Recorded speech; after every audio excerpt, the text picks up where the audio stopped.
Hello and welcome class 9. Today in this video I am going to explain various anti-poverty measures. We have studied about a biggest challenge for our economy, that is poverty. And now we are discussing various measures taken by government to alleviate poverty or to remove poverty. So to start with, there are two ways in which the government plans to alleviate poverty. Or we can say our anti-poverty strategy is based on two plans, two ways. First is promotion of economic growth, or second is targeted anti-poverty programs. Now, if we talk about promotion of economic growth, our government has been continuously focusing on promotion of economic growth. When we talk about economic growth, means increase in income of people, increase in money in the economy that will automatically reduce poverty. And second is targeted anti-poverty programs. Targeted, why the term targeted is used here? We are targeting the population which is below poverty line. And only for those people, some programs has been designed by the government to give them employment and increase their income, which ultimately leads to poverty reduction. So firstly, we'll talk about the first point, economic growth. The higher the growth rates help significantly in the reduction of poverty. But this is very understood that if the income levels are high, the poverty will ultimately reduce. Therefore, it is becoming clear that there is a strong link between economic growth and poverty reduction. Economic growth widens the opportunities and provides the resources needed to invest in human development. So basically, if we have more income, we invest heavily on our education and health, which helps us to earn more. And this also encourages people to send their children, including the girl child, to schools.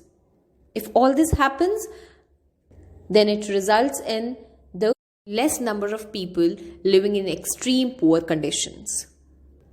Now we talk about another strategy of the government, that is targeted anti-poverty program. Here we are targeting a specific population, that is below poverty line population. So here are various programs or schemes that are initiated by government in an effort to reduce poverty. First and very popular scheme is Mahatma Gandhi National Rural Employment Guarantee Act 2005. This is also called MG Narega. It aims at providing 100 days of wage employment to every household to ensure livelihood security in rural areas.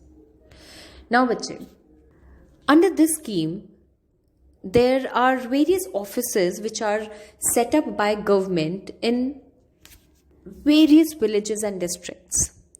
And they register the names of people, those who want employment. Then the government's duty is to provide those people who are registered 100 days of wage employment. Wage employment means in which the person is getting wages or salaries.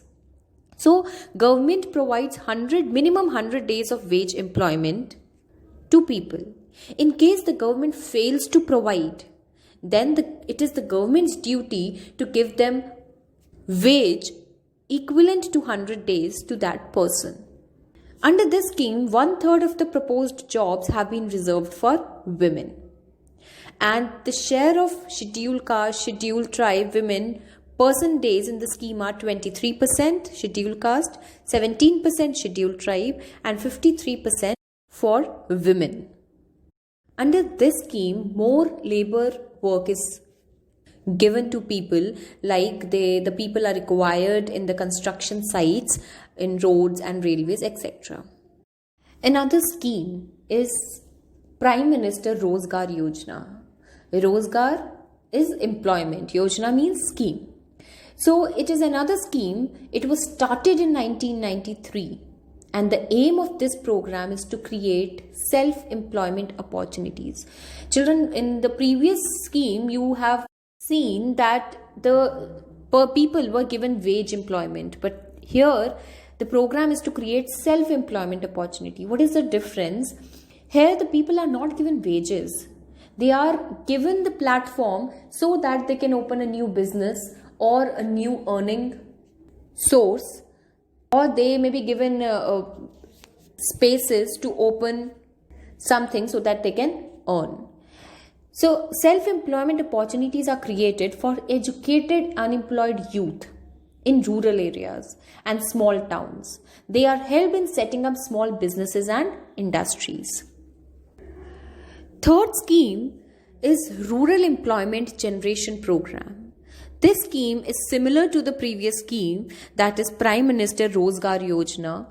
It was launched in 1995. The aim of this scheme is also to create self-employment opportunities in rural areas and small towns. But the difference is this scheme is more targeted. A target of creating 25 lakh new jobs has been set up under this scheme. So the only difference is this scheme was targeted. The fourth one is Swarna Jayanti Gram Swarozgar Yojana. Swarozgar means self-employment. Rozgar means employment. It was launched in 1999. The program aims at bringing the assisted poor families above the poverty line by organizing them into self-help groups through a mix of bank credit and a government subsidy. Now, certain new terms are there in this scheme. So, under this scheme, the government helped the poor people by giving them cheap loans. सस्ते में loans देके and government subsidy financially help करके लोगों को poverty line से ऊपर लाना. So this was the aim of government to bring the poor families below poverty line people to above poverty line. The fifth scheme is Pradhan Mantri Gramodaya Yojana. Gramodaya means village. Now there are various schemes under this schemes. For example, Pradhan Mantri Sadak Yojana, Pradhan Mantri Awas Yojana. That means under this schemes, basic facilities like road facilities, housing facilities, water drinking facilities, primary education facilities, and health facilities are provided.